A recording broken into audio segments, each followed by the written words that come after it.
புஸ்தகத்திலே இருக்கிறது.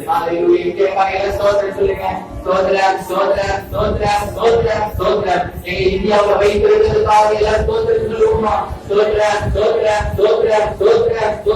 இத்தனையான ஜனக்கூட்டங்கள் மத்தியில வாழ வைத்திருக்கிறவர்களை சோதனைப்போமா? 138 கோடி ஜனங்கள் மத்தியில வாழ்ந்து கொண்டிருக்கிற நம்மளை கற்று தெரிந்து கொண்டவர்களை சோதனைப்போமா? மொழிகளிலே 1652 மொழிகளிலே கர்த்தர் நம்மை வாழ வைத்துக் கொண்டிருக்கிறவர்களை சோதனைப்போமா? 4635 மக்கள் கூட்டத்தின் மத்தியில் நம்ம வாழ்ந்து கொண்டிருக்க கர்த்தர் கிருபை செய்து கொண்டிருக்கிறவர்களை சோதனைப்போமா? ஆகவே இப்பொழுது நான் ஒவ்வொரு குறிப்பா சொல்லுவேன். ஏகப்பட்டவனே யாரும் டிலே பண்ணவே கூடாது. ஒரு நிமிஷம் டிலே ஆனா நான் ஜெபிக்க ஆரம்பிச்சிருவேன். அப்ப ஆவியானவர் இங்கே அழைத்து கொண்டிருக்கிறார். வேகம் ஒரு தரிசனத்தை கொடுத்தால் அப்படிதான் நடக்கிறார். நேற்றுக்கு அதை மாற்றம் உண்டாகி நாம எந்த புறாவை சொல்லும் பொழுது ஆண்டவர் இந்த பொருட்களை சாதாரண மத்தியிலாம் இந்த ஏரியா அப்படியே காமிங்க. அப்போ சரி, அப்ப போன் பண்ணேன். அவர் விஷயம் எடுப்பாங்க. அவர் சொல்றார், வார்த்தை கொடுக்கும்படியாக இந்த நாளை எபிரேயர் 6ஆம் அதிகாரம் 14ஆம் வசனத்தை நாம் சொல்லுவோம். எபிரேயர் 6:14 சொல்றார், நிச்சயமாகவே நான் உன்னை ஆசீர்வதிக்கிறேன், ஆசீர்வதித்து உன்னை பெருகவே பெருக பண்ணுவேன். அவரையா யார் சொல்றா? உங்களையும் என்னையும் உருவாக்கின சக்தி கர்த்தர் சொல்கிறார். நிச்சயமாகவே நான் உன்னை ஆசீர்வதிக்கவே, ஆசீர்வதித்து உன்னை பெருகவே பெருக பண்ணுவேன். அதுதான் நான் ஆமே. நாம் ஜெபிக்க எதற்கு தெரியுமா? இதுக்கு விசேஷமா இருக்குது. அருமையான தம்பி, நல்ல அழகாக ஜெபத்தில் கொண்ட உங்களை எல்லாம் ஒவ்வொரு ஜெபிக்க வைக்கிறார் என்றால் நீங்கள் ஆசீர்வாதம் அடைவதற்காகத்தான் அதை அவர் செய்கிறார். ஆமே, தேவ ஆவியில் உந்தப்பட்டு தேவனோட உணர்வுகளை பெறப்பட்டபடியாக நாம் ஒவ்வொருவரும் தேவன் சாய் அடையும்படியாக கர்த்தர் நமக்கு ஆசீர்வாதத்தை வைத்திருக்கிறார். அல்லேலூயா. நாம் ஆசீர்வாதத்தை தோற்றுவிக்க வேண்டும் என்றால் நாம் தேவனோட உறவுகளை வளர வேண்டும். ஆமே, அல்லேலூயா. அவை நிச்சயமாகவே இந்த சிறத்தன்மையோடு ஆணித்தரமாக அடித்து பேசுவது தருவே, அவ்வளவுதான். அது மாற்றம் கிடையாது. சிலவங்க சொல்லுவாங்க நாளைக்கு வந்து தந்துருவாங்க, சொல்லுவாங்க நாளைக்கு ஒரு தலையில சொல்லுவாங்க உங்களுக்கு தான் வச்சிருந்தேன், அது மழுப்பு. ஆனா நம்முடைய ஆண்டவர் மழுப்பதை அல்ல, சொல்வதை செய்வதே. அல்லேலூயா. நீங்களும் நானும் என்ன செய்ய வேண்டும்? அவரை விடாப்படியாக பற்றிக் கொள்ள வேண்டும். பழைய அதிகாரம் 7-8 வசனப்படி இறைமையா 17ஆம் அதிகாரம் 7-8 வசனம் பார்க்கப்படும். கர்த்தமே நம்பிக்கை வைத்து கர்த்தரை தன் நம்பிக்கையாய் கொடுத்த மனுஷன் பாக்கியவான். அவன் தன்னிடமே அடப்பட்டது காமல் ஓரமாக தன் வேதனை விட்டது உஷ்ணம் தன்னை காணாமல் இதை பற்றியாக இருக்கிறது. மழைக்கால வருஷத்திலும் வருத்தமின்றி தப்பாமல் இருக்கிறார். மரத்தை கோரிப்பால் ஆரம்பிக்கிறார். அருமையான தேவர்களே, கால்வாய் ஒரு தரிசனத்தில் போய் கால்வாய் ஒன்று அந்த வசனத்தை கொடுத்திருக்கிறார். ஆண்டவருடைய பிள்ளைகள் தேவனுடைய ஊழியை பற்றிக் கொள்ள வேண்டும். ஆமே, யாரு காவலையாவது இருக்கீங்கன்னா வேண்டாம், வேலை போச்சு கவலை வேண்டாம். ஏசு இருக்காரா? ஏசு நமக்குள்ள இருக்காரா? அதுதான் நமக்கு முக்கியம்.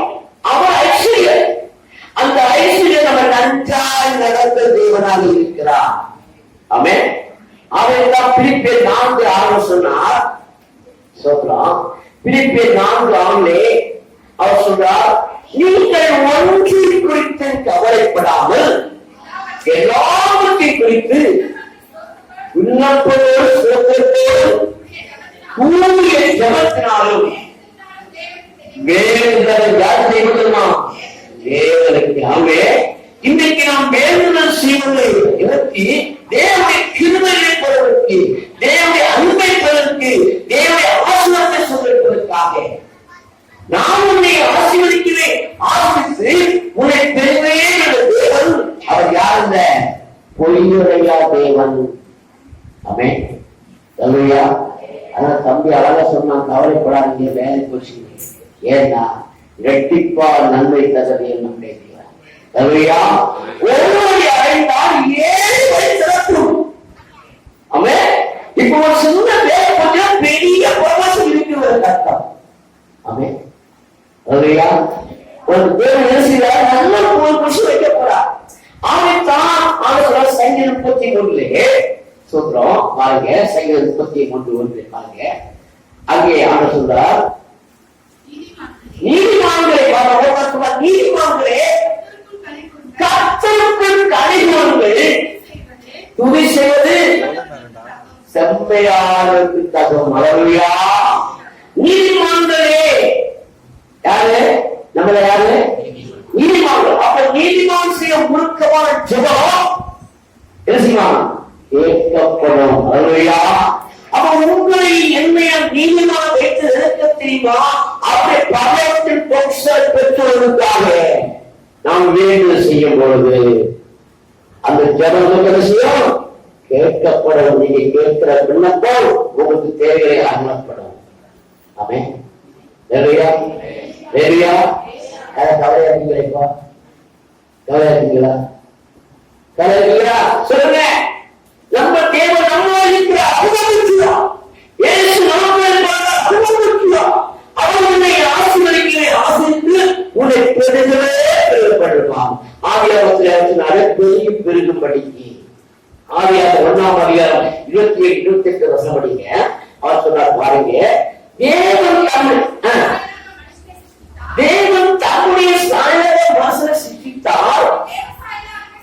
அவர் தேவ சாயலை சிருஷ்டித்தார், ஆணும் பெண்ணுமாக சிருஷ்டித்தார். பின்பு தேவன் அவரை நோக்கி, நீங்கள் பரகி போய் பூமியை நிரப்பி அதை கீழ்ப்படுத்தி சமுத்திரத்தின் மச்சங்களையும் ஆகாயத்து பறவைகளையும் பூமியிலே நடமாடுகிற சகல ஜீவ சந்துக்களையும் ஆண்டவர்கள் சொல்லி தேவன் அவரை ஆசை. எப்படிப்பட்ட காட்சி பாருங்க, நம்மளை உருவாக்கும் பொழுது ஒரு இளையெல்லாம் ஆண்டு கொள்ளும்படிக்கு நம்மை ஆசிரித்த தேவன். அவர் யாரோட இருக்காரு? நம்மளுக்காக இல்லையா? யார் நம்ம? யாரு? நம்ம தேவ சாயல். ஆமென். ஹல்லேலூயா, ஹல்லேலூயா. கவலை இருக்கா? கவலை இருக்கா? கவலைமா? கவலைப்படக்கூடாது. ஏன்?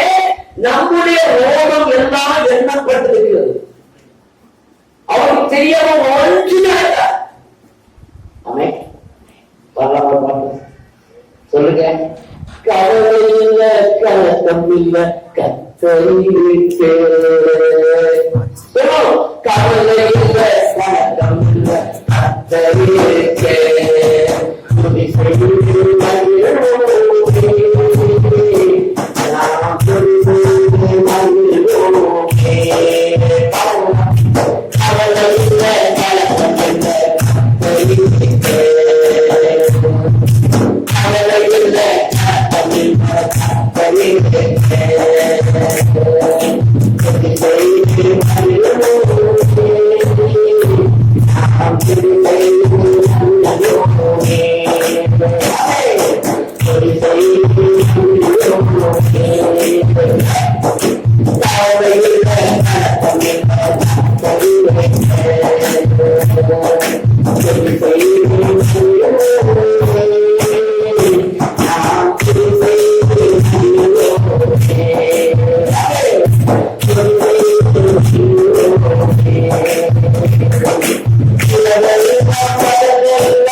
துதி செய்வது, சோதனை செய்வது தப்பம்.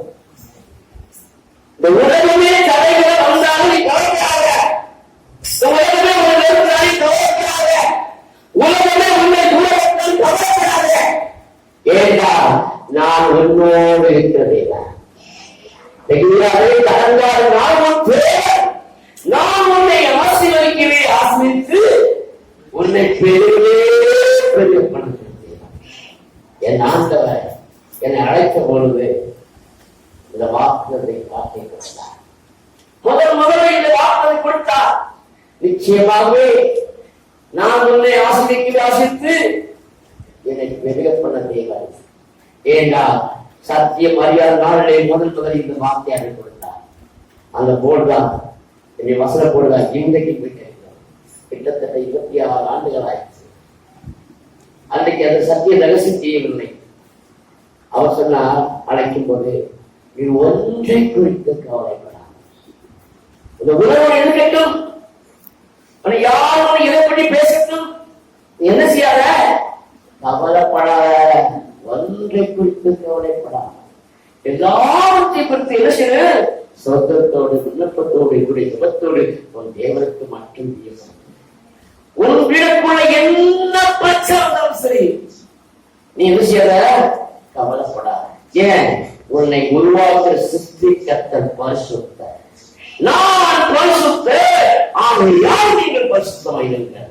நாம் இருக்க வேண்டிய சேவட வேண்டிய கொண்டு நான் ஜபத்தில் ஸ்தோத்திரித்து தேவனுடைய பரிசுத்த உணர்வை வளர்க்க நமக்கு செய்ய வேண்டிய ஒரே ஒரு செயல்பாடு பரிசுத்தம், பரிசுத்தம், பரிசுத்தம். பரிசுத்தமா இருக்கிறவன் இன்னும் பரிசுத்தமாகட்டும், நீதி செய்வன் இன்னும் நீதி செய்யட்டும். ஏண்டா நம்முடைய தேவன் நம்முடைய ஆசீர்வதிக்கிற அவர் வல்லவராக இருக்கிறார். அவைத்தான் அவர் பரிசுத்த சந்ததியை பெற்றுப்படும்படியாக நம்மளை ஆசீர்வதித்தார். மல்லிகை 2ஆம் அதிகாரம் 5ஆம் வசனம் படிங்க. மல்லிகை 2ஆம் அதிகாரம் 5ஆம் வசனத்தை படிங்க. அவர் ஒருவரை படைத்தார். ஆவி அவரத்தில் பரிபூரணமாய் இருந்தது. பின் ஏன் ஒருவரை படைத்தார்? என்ன சந்ததி? தேவ பக்தி உள்ள சந்ததி. அப்ப நம்மளமாக ஒரு சந்ததி பெற வேண்டும். அது என்ன சந்ததி? தேவ பக்தி உள்ள சந்ததி. நம்ம பிள்ளை எப்படிக்கணும்? தேவ பக்தியுள்ள பிள்ளையாக வேண்டும். அவைதான் பக்தி உள்ள கர்த்தர் அலுவலகம் என்ன செய்கிறாரு? சபைகளை செய்கிறார். ஆமே, உங்கள் மூலமாக இந்த திருவிழா ஜனங்களை என்ன செய்ய வேண்டும்? நீங்க சபைக்கு கொண்டு வர வேண்டும். ஆத்மா ஆதாயம் செய்யறவன் தான் பாக்கியவான், அவன் தான் ஞானவான். உலகத்தை சம்பாதிக்கிற ஞானவான் சொல்லல, உலகத்தை சொத்து சுகம் சேர்த்து சம்பாதிக்கிற ஞானவான் சொல்லல. இதெல்லாம் விட்டு விட்டு போய்தான் ஆகணும். அவைத்தான் நீதிபதி 19ஆம் அதிகாரம் 2ஆம் வசனம் சொன்னார். நீதிபதி 19 சொல்றான், ஆத்மா அறிவில்லாமல் இருப்பது நல்லதல்ல,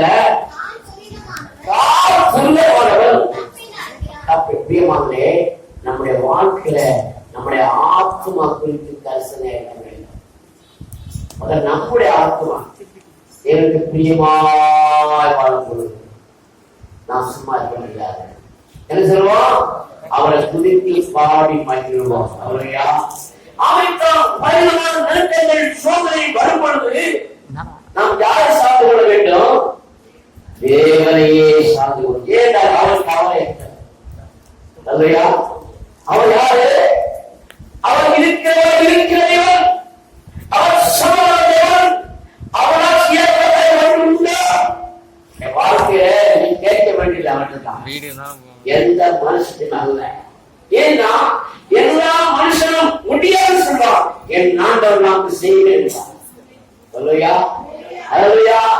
எத்தனை இடங்களில் எத்தனை நேரங்களை பலரால் நிந்தைகள் அவமானங்கள் வந்தாலும் கர்த்தர் உன்னோடு இருந்து உண்மையாக செய்வான். ஏன்னா அவன் ஜீவுள்ள தேவன், அவர் ஆபிரகாமை அழைத்து ஆசீர்வதித்தார். பாருங்க, ஆபிரகாமை அழைத்த தேவன் பாருங்க. ஆதியாகமம் 12ஆம் அதிகாரம் 1 முதல் 3 படிங்க. சொல்லலாம், ஆபிரகாமை அழைத்த தேவன் கர்த்தர் ஆபிரகாமை நோக்கி, நீ உன் தேசத்தையும் உன் இனத்தையும் ஒரு தகப்பனை வீட்டை விட்டு புறப்பட்டு நான் உனக்கு காண்பிக்கும் தேசத்துக்கு போ. நான் உன்னை பெரிய ஜாதியாக்கி உன்னை ஆசீர்வதித்து உன் பெயரை பெருமைப்படுத்துவேன். நீ ஆசீர்வாதமாக இருப்பாய். அவர் சொன்னாரா இல்லையா? நீ ஆசீர்வாதமாக இருப்பாய். புரியுமா தேவனே? தேவன் நம்மை வாக்கு கொடுத்து அழைத்தார் என்றால் நம்முடைய காதல் சருத்துமுள்ள கரங்களை தாங்கி என்று சுமக்கிறதா இருக்கிறார். உலகம் இருக்கிறார், உலகம் கைவிடலாம். ஆண்டவராய் இயேசு வாக்கு கொடுத்து அழைத்த உண்மையானா உன்னை ஒருபோது கைவிட மாட்டார். அவர் சொன்னார், உன்னை ஆசீர்வதிக்கிறதை ஆசீர்வதிப்பேன், உன்னை சபிக்கிறதை சபிப்பேன், பூமியில் வம்சமெல்லாம் உனக்கு ஆசீர்வதிக்கப்பட்டும் என்றார். முன்மரமாக நம்மை அழைத்ததற்கு நாம் மட்டும் ஆசீர்வதிப்பது அல்ல, நம்மளை சார்ந்த ஜனங்களும் நம்மளை சின்ன ஜனங்களும் ஆசீர்வதிக்கப்பட்டபடியாகத்தான் தேவன் உங்களை என்னை இந்த சபையிலே வைத்திருக்கிறார். உங்கள் மூலமாக ஒரு கூட்டம் ஆத்துமாக்கள் சபைக்கு திருப்பப்படுது. அந்த ஆசீர்வாதத்தை நீங்கள் சுதந்திரிக்க முடியும். ஆபிரகாமை தேவன் உங்களை ஆசீர்வதிக்க மாட்டாரா? உங்களை ஆசீர்வதிக்க மாட்டாரா? நிச்சயமாக நான் உன்னை ஆசீர்வதிக்கவே ஆசீர்வதித்த தேவன் அவர் பொய்யர் அல்ல. அல்லேலூயா, அல்லேலூயா, அல்லேலூயா. உண்மையான மனுஷன் பரிபூர்ண ஆசீர்வாதத்தை பெறுவான். அவன் நாம் தேவனுக்கு முன்பாக இருக்க வேண்டும், உண்மையா இருக்க வேண்டும். தேவனுக்கு முன்பாக நாம் உண்மையா இருக்கிறது அவர் நன்மை வழங்காதுடா. அல்லேலூயா, அல்லேலூயா. நாம் உண்மையா இருக்கும் பொழுது அவர் நன்மை வழங்காதுடா. நன்மை செய்யாம இருக்க மாட்டார். ஏன்னா அவர் தீமை பாராத சுத்தகர். அல்லேலூயா. அப்ப உங்களுக்குள்ள இருக்கிற தேவன் யார்? உண்மையுள்ளவன். அது உண்மையோட தரிசிக்கும் பொழுது உங்களால் சும்மா இருக்க முடியுமா? நிச்சயமா முடியாது. எப்பயாவது பக்கத்துல ஆத்மாக்களை அனைத்து ஆத்மாக்களை தட்டி எழுப்பி பேசலாம். உன் வாழ்க்கைக்கு சாபம் நீக்கும், உன் வாழ்க்கைக்கு பாவம் நீக்கும், உன் வாழ்க்கைக்கு தடைகளை கட்டுகளை உடைக்கிற தேவ உள்ளுக்குள்ள இருக்கிறார். உன் மூலம் அற்புதத்தை செய்யலாம். காரணம் அவர் ஆசீர்வதிக்கிற தெய்வம். அவர் உன்னை அழைத்ததை ஆசீர்வதிக்க முடியாததான். பிரியமானே, ஆண்டவர் அழைத்த அழைப்பு ஒரு நாள் மாறாது. நீயும் நானும் மாறிவிடலாம். ஆவியார் ஒரு நாளும் மாற மாட்டார். அல்லேலூயா, ஆவே. அருமையான தேவனே, மூன்றாவதாக சமாதானத்தோடு கூடிய ஆசீர்வாதம். சமாதானத்தோடு கூடிய தேவன் ஆசீர்வதிக்க ஆசை எப்படி இருக்கும்? சஞ்சலம் இருக்காது, வருத்தம் இருக்காது, பாரம் இருக்காது, கண்ணீர் இருக்காது.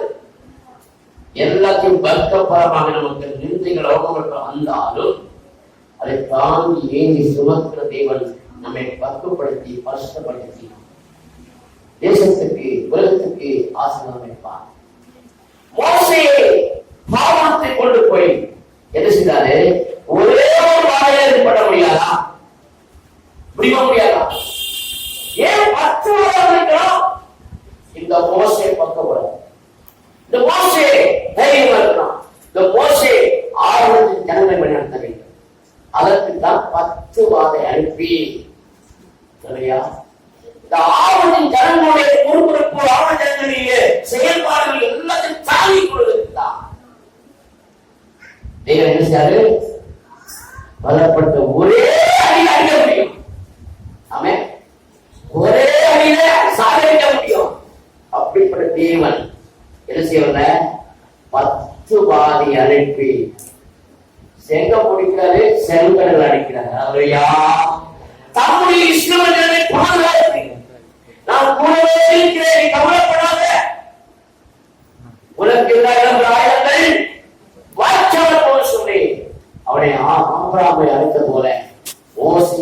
நடத்துகிற தெய்வம். உங்களை என்னை நடத்த வல்லதா இருக்கிறார்.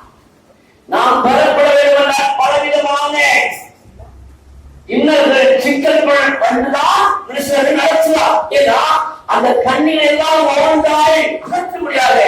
எப்படி அகற்ற முடியும்? அதிகாலை ஜபத்துல உடைய குடும்பத்துல நாம் 4 பேர் சொன்ன ஒன்னா ஜெபிக்கும் பொழுது தந்த சாத்தானை செயல்பாடு பறிக்காது. நமக்கு எதிராக சர்வசாமி நிற்காது. நீ அதிகாலை ஆவியில் நிரம்பி செவிக்க செவிக்க செவிக்க தேவ பிரசன்னம், தேவ வல்லமை, தேவ மகிமை உன்னை மூடிக்கொள்ளும். உன்னுடைய மனதை மூடிக்கொள்ள உனக்கு ஏற்பட அம்புகள், உனக்கு ஏற்பட அம்புகள் என்ன செய்யும்? தகர்க்க ஏற்படும்.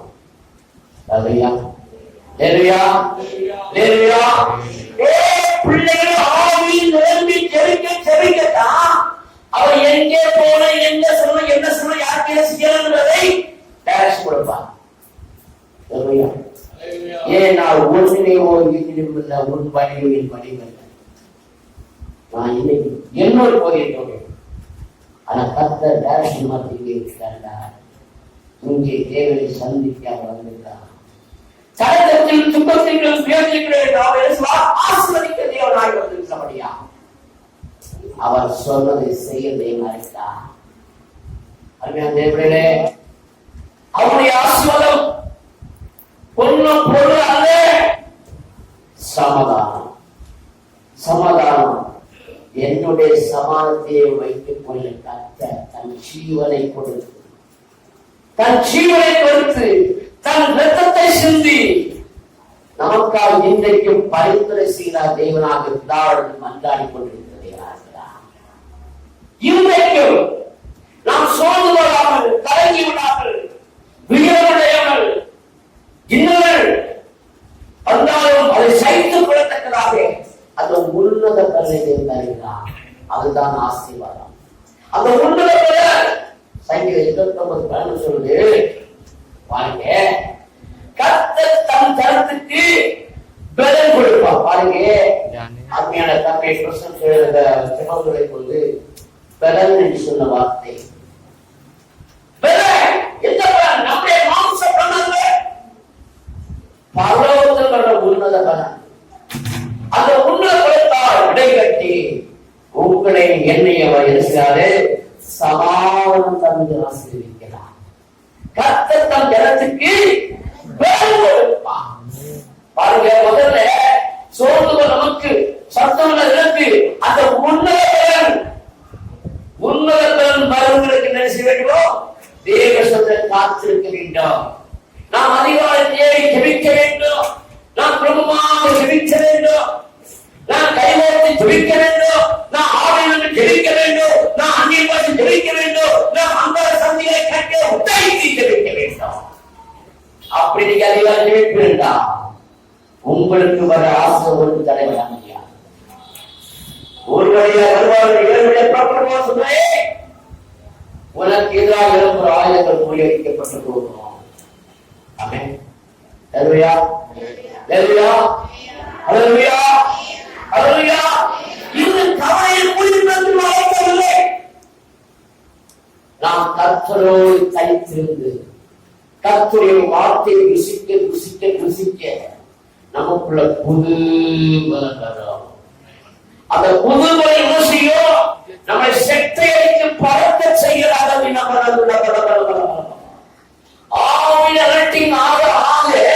உங்க வாழ்க்கையை மறுவடைய முடியும். நாம் என்ன செய்ய வேண்டும்? சோர்ந்து கூடாது, சோர்வே இருக்கக்கூடாது.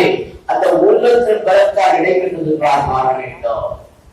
அவைத்தான் பரிசுத்தாவியுடன் பெறும்பொழுது நீங்கள் பலன் அடைந்து அப்ப சொல்ல கேட்டபடிங்க எருசலேமிலும் சமாரியாவிலும் பூமியில் கடைசி வரைக்கும் எனக்கு பெற்றீர்கள் சாட்சிகளாக இருப்பீர்கள்.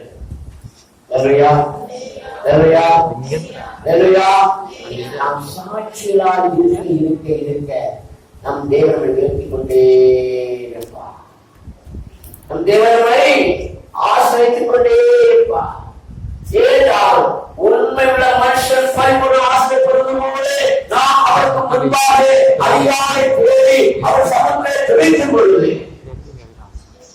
ஜெபத்தை கேட்கிற தேவன் நம்மளை என்ன செய்வாரு?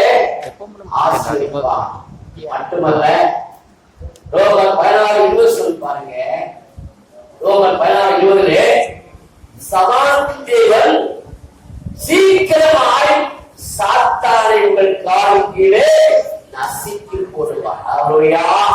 சமாதானத்தின் தேவன், நம்ம சமாதான தேவன் என்ன செய்வாரு?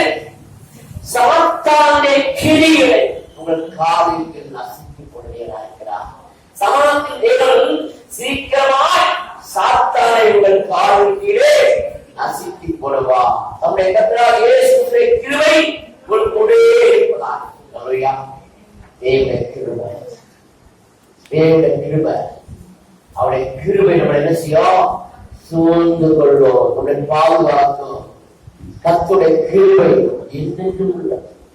ஒரு நாள் 2 நாள் அல்ல, ஒவ்வொரு நிமிடமும் நம்மளை பரிசுத்தமாய் காக்கிற தேவன் நம் மூலமாக அவருடைய நாமத்தை மேம்படுத்துவதாக மாற்றினார்.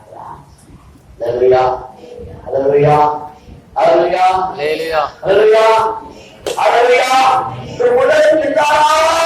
உலகத்தில் எல்லாரும் வேலைப்படலாம், ஆனால் உன்னை அழைத்த தேவன், உனக்குள் வாழும் தேவன் ஒரு நாளும் உன்னை விட்டு போக மாட்டார். ஆமென். ஹல்லேலூயா, ஹல்லேலூயா. அதான் வெற்றியுள்ள, அதான் வெற்றியுள்ள. நம்முடைய பலன் அல்ல, நம்முடைய படிப்பு அல்ல, நம்முடைய பட்டத்தால் அல்ல, நம்முடைய திறமை அல்ல, அவருடைய கிருபையினாலே. என் ஜீவனை பார்க்கிற கிருபை நல்லது. அவைதான் எப்படியா சொல்ல பாருங்க. அப்பாவுக்கு கிருபை தாங்க சொல்லுமா? அப்பாவுக்கு கிருபை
ஆண்டவர் நமக்குள்ள வந்துவிட்டா பணம் பெருசல்ல, வேலை பெருசல்ல, உலக சொந்த பந்தம் பெருசல்ல, தேவனுடைய கிருபை. தேவனுடைய கிருபை உங்களோடு இருந்து ஒவ்வொரு ஆட்சி தேக்கி உங்களை அரவணைக்கும். உலகம் சொந்த பந்தம் எல்லாம் விட்டு ஓடிவிடும். அப்பா ஓடி விடுவாங்க, அம்மா அப்பா ஓடி விடுவாங்க, சொந்த பந்தம் எல்லாம் ஓடி விடுவாங்க. ஓடாத ஒரே ஓடாத காத்து கணவர் கைவிடுவா, மனைவி கைவிடுவாங்க. ஏன்னா இதெல்லாம் போயிடலாம். இவையெல்லாம் இடைப்பட்டவர்கள். அது நிரந்தரமானவர். உன்னை என்னை சிருஷ்டித்த தேவன் மாத்திரமே. உன்னை என்னை சிருஷ்டித்த தேவன் மாத்திரமே. இன்று என் மனைவிகள் ஒரு வேலைகள் அனுபவிக்காங்க, என் உற்சாகங்கள் ஒரு அருள்கள் அனுபவிக்காங்க. என்னை உருவாக்குறவர் எனக்குள்ளே என்ன இல்ல, இடைவெளியே இல்லை. அவைத்தான் முதலாவது ராஜ்யத்தியம் நீதி தேர்ந்து அப்பொழுது கூட கொடுக்கப்படும். நீ சேர்ந்து போகும்போது எல்லாம் சேரும். அவன் நான் உன்னை ஆசீர்வதித்து வாசி உன்னை பெருகவே கத்த இன்றைக்கு கூட இருந்து ஒரு நிச்சயமாக ஆசீர்வதித்தார். தேவ வாக்குறுதல் ஒவ்வொன்றும் மாமென்று மாமிடுபடியா அருமையா தேவனே, ஒவ்வொரு நிமிடமும் தேவனை மட்டும் சாப்பிட்டு கொள்ளுங்க. முதல்ல தேவனை மாத்திரம் உள்ள வைத்துக் கொள்ளுங்க. அப்புறம் சீவனுடைய கடமை கரெக்டா செய்யுங்க. கணவனுடைய கடமை செய்யுங்க, பிள்ளைகளுடைய கடமை செய்யுங்க. அப்படி எல்லாத்தையும் ஸ்டெப் பை ஸ்டெப் பை ஆட்டோமேட்டிக்கா நடந்து கொண்டே இருக்கும்போது அது அவர் உங்களுக்கு நடக்க வைக்கிறார். தருவையா ஆவைத்தான் நீங்க ஒன்றை மறைக்காமல் எல்லாவற்றையும் ஸ்தோத்திரத்தோடு விண்ணப்பத்தோடு ஜெபத்தோடு ஏழுக்கு தீர்மானிக்க அதிகாரம் எழுதி ஜெபம் பண்ணுங்க, கை கோர்த்து ஜெபம் பண்ணுங்க. எந்த பிரச்சனையும் உடைக்க தேவன் நம்மோடு இருக்கிறார். கவலைப்படாதீங்க. அல்லேலூயா. அவை அருமையா தேவனே, என்னுடைய செய்தி நீங்க யூடியூப்ல பாருங்க. இந்த செய்தி உங்களுக்கு யூடியூப்ல போடப்படும். வேலைக்கு மாட்டேன் தொடர்ந்து வந்து கொண்டிருக்கிறது. உங்களுடைய வாட்ஸ்அப்ல கொடுத்தீங்கன்னா உங்களுக்கு அந்த மெசேஜ் அனுப்பிடுவோம். செய்தி எல்லாம் என்னுடைய ஒய்ஃபுக்கு மேக்ஸ் மூலம் கொடுக்கிறோம். இந்த ஒய்ஃபு மூலமாக உங்களை அநேக ஆளுகள் உயிர்ப்பித்துக் கொண்டிருக்கிறார். எந்த வர்றது எல்லாமே உயிர்ப்பிட்டு தான் போடுவான். ஏன் அதான் தேவன் தரிசனம். ஆமென். அவை கர்த்தர் உங்களை என்னையும் இந்த சபையும் பல மடங்கு பேசுவதாக. அவை கர்த்தத்தால நாம் ஒவ்வொரு இடமும் ஒன்றாக நின்று தேவசத்தில் துதிப்போம் சோதரிப்போம். நல்ல சிவகளை நடத்த சாந்தா சோத்ரம், அண்ணன் தாசனுக்கா சோத்ரம். ஆவை நிரம்பி நாம் ஒன்றுபட்டு சேர்க்கிறோம். கர்த்தர் உங்களை என்னையும் ஆசிர்வதிப்பாராக. ஆமென், ஆமென், ஆமென்.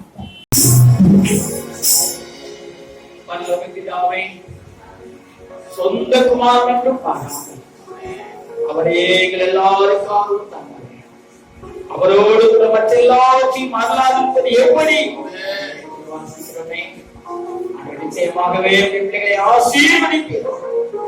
வேதம் சொல்லுகிறது போல கர்த்தர் சீயோனில் உன்னை ஆசீர்வதிப்பார். நீ ஜீவனுள்ள நாளெல்லாம் எருசலேமின் வாழ்வை காண்பாய். நீ உன் பிள்ளைகளின் பிள்ளைகளின் பிள்ளைகளை காண்பாய். தீர்க்காயுசை கட்டளையிட்ட தெய்வம் வந்திருக்கிற ஒவ்வொருவரையும் ஆசீர்வதித்து நீரே அவளுக்கு ஜீவனும் தீர்க்காயுசுமானவராயிருக்கு. எல்லா தீமைகளுக்கும் தீங்குக்கு விலக்கி பாதுகாத்து செய்கிற வேலைகளை ஆசீர்வதிக்க, படிக்கிற படிப்புகளை ஆசீர்வதிக்க, வியாபாரங்கள் தொழில் துறைகள் எல்லாம் ஆசீர்வதிக்கப்பட, பிள்ளைகளின் போக்குவரத்து எல்லாம் ஆசீர்வாதமாக இருக்க, இந்த வாரம் முழுவதும் பரிசுத்த ஆவியாகிய தேவன் இப்படி பிள்ளைகளை ஆசீர்வதித்து கர்த்தருடைய நாளிலே தேவனுடைய ஆலயத்தில் பிள்ளைகளை ஆசீர்வதிக்கிறார். ஒவ்வொருவரையும் சிறியவர் எல்லாரும் ஆசீர்வதிங்க. ஆண்டவரே ஒவ்வொருவரும் தங்களுக்கு சாட்சிக்கலாம். நாங்க கேட்டது போல ஆண்டவரே எப்படியாவது உலகத்தை நாங்கள் உமக்கு என்ற ஆசீர்வாதமாய் வாழ்த்து அநேகருக்கு சுவிசேஷங்களை அறிவித்து அநேகரை சத்தியத்துக்குள்ளே கொண்டு வருகிற ஞானமான்கிறார். ஆண்டவரே ஆத்துமாக்களை ஆதாயப்படுகிற ஞானம் உள்ளவர்கள் இருக்கிறது எல்லாரும் ஆத்தும ஆதாயங்களை செய்யக்கூடிய கிருபைகளை கற்றுக் கொடுக்கிறார். இப்பொழுது நாங்கள் இயேசுவின் நாமத்தை ஆசீர்வதிக்கிறோம். நீ சொன்ன வாக்குத்தத்தத்தின்படி ஆசீர்வதிக்கவே ஆசீர்வதிக்கிறோம், பெருகவே பெருக பண்ணுகிறார். செய்யப்படுவதற்காக நமக்கு ஸ்தோத்திரம். எல்லாரும் சமாதானத்தோடு சந்தோஷம் கர்த்தர் ஜனத்திற்கு பலன் கொடுத்து சமாதானம் அருளி ஆசீர்வதிப்பேன் ஆண்டவன். யாருக்கு என்னென்ன தேவைகள் உண்டோ எல்லாத்தையும் கர்த்தர் சந்தித்து அனுப்புகிறார். நோயின் வல்லமைகள் இயேசுவின் நாமத்திலே அதமாய் போவதாம். நோயின் வல்லமைகள் ஒருவரை தொடாதவை பாதுகாத்துக் கொள்கிறார். எல்லாருக்கும் இயேசு கிறிஸ்துவின் பரிசுத்த ஆவியானவர் உண்மைக்கு பலன் ஒவ்வொருவரையும் ஆளுகை செய்யப்படுகிறது. எல்லா கடமையும் உனக்கு செலுத்துகிறோம். கொடுத்த காணிக்கைகள் எல்லாத்துக்கும் வளர்ந்தாலும் எல்லாவது நன்மைக்கும் உதவி செய்கிறேன். பரலோகத்திற்கு முக்கியமாய் சேர்க்கப்பட உதவி செய்கிறேன். இயேசுவின் நாமத்தில் ஜெபிக்கிறோம் நல்ல பிதாவே. என் ஆத்துமாவே கர்த்தரை ஸ்தோத்திரி. என் முழுமையான பரிசுத்த நாமத்தை ஸ்தோத்திரி. என் ஆத்துமாவே கர்த்தரை ஸ்தோத்திரி.